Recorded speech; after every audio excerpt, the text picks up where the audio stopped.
There are many different options if you want a game on the go. This is my little collection I have right here. But what about this new contender?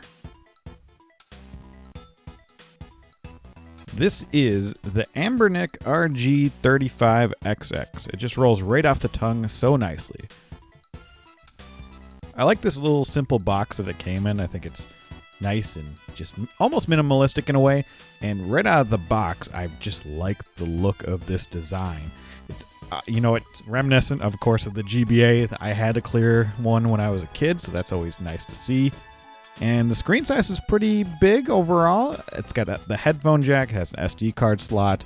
It's got these 4 triggers on the back because you can play up to PS1 games on this little guy. And from my time with it, I played a decent amount of games, and I like the button feel overall. I think the menu is pretty easy to navigate as well. But the D-pad's not my favorite of all time, but it's definitely not my least favorite either. I think the buttons have a nice layout. The buttons are nice and clicky. They have a nice depth to them when you press them.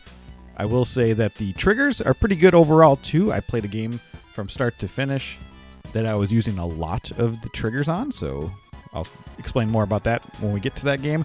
And you also have the reset and sleep mode button, power off button. So if you just press it once, it'll just go into sleep mode, and if you hold on to it, it'll go into shutdown mode. I found the reset button being right below that a little troublesome only one time, but I think that I don't know where else you would put it on the system either, though. So I think it's probably in the right spot. That was just my own getting used to the machine. And I really do, one thing that's big for me is screen clarity and brightness. And most of the footage you'll be seeing is at brightness 4, especially with this comparison one I have going on right here. I mean, it looks really nice, doesn't it? It goes up to level 5 clarity, and it has a decent amount of display modes where you can, get to the more retro feel. You have full screen, you have HD, you have scan lines. I messed around with all that. There's a decent amount of options there, so that's nice. And speaking of options, you have a plethora of game options. There is so many Game Boy Advance games, but this is where the pros and cons come for me. So when you look at the PS1 library, I think there's only 58 games on there, which is, a healthy amount of games. But there's some weird omissions, like you have Final Fantasy VII and Tactics, but you don't have 8 and 9. But then you have a game like Hercules on there, and you have some weird Japanese ports of games. And this is where it gets a little strange. Now, myself, this is my first emulation device. I got this because, one, price point. It's only $80.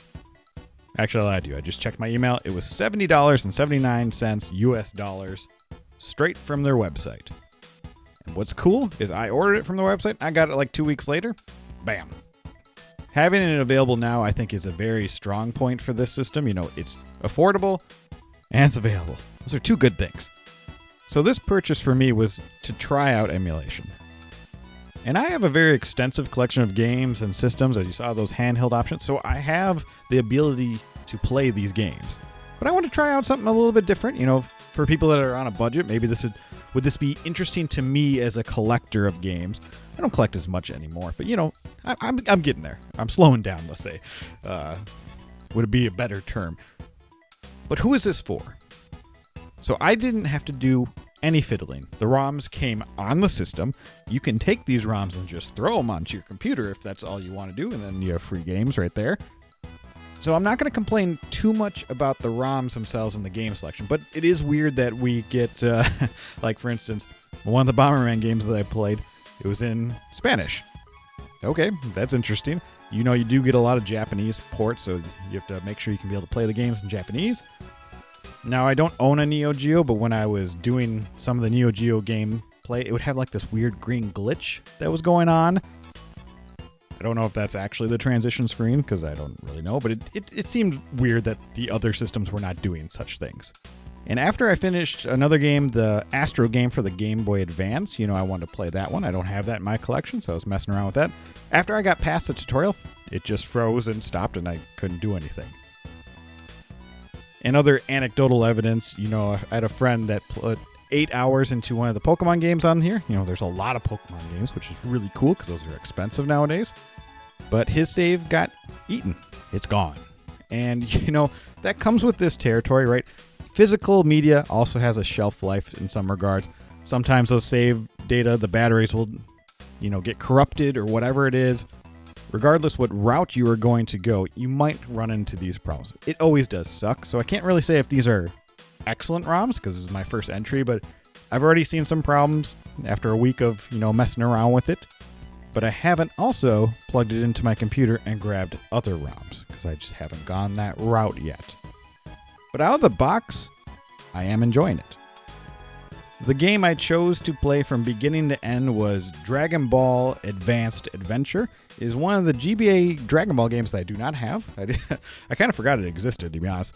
And oh boy, is this an expensive game. Like over $100 just for that cart. If you want to get it complete in box, you're looking at a couple $100 here in the US. So I wanted to check it out, see if it was worth it. And I feel like this was a good game to feel, it's a GBA game. How much is it going to drain the battery? And all that jazz. So on this example, I bumped up the brightness to level 5 when I was playing this game, and I was at 84% when I started this game, and by the time I put a little over 2 hours into it, I was at 10%. So 100% brightness, a little over 2 hours, wasn't at full charge, and you still had more time left before it went kaput. So that's a pretty decent battery life overall. I did play a game while I was charging it, and the system itself got decently hot, noticeably at least. It wasn't burn my fingers worthy, but I definitely noticed it when when I was charging and playing at the same time. But I bounced around to a bunch of different games, all different types. I played a fighting game with Dragon Ball Final Bout, GT, one of my, childhood games. That opening scene looks so crisp and clean on this screen. I'm very happy about that. I did a racing game. I thought that handled pretty well. That was a PlayStation 1 game, Need for Speed. Of course, I went back to a classic. I had to play a little bit of Chrono Trigger on here. This is a very cheap way to play Chrono Trigger if you don't have the SNES version of the game or, any of the downloaded ones on your Wii's or whatever. Or even the 3DS, not the 3DS, the DS, because that is a very expensive copy now.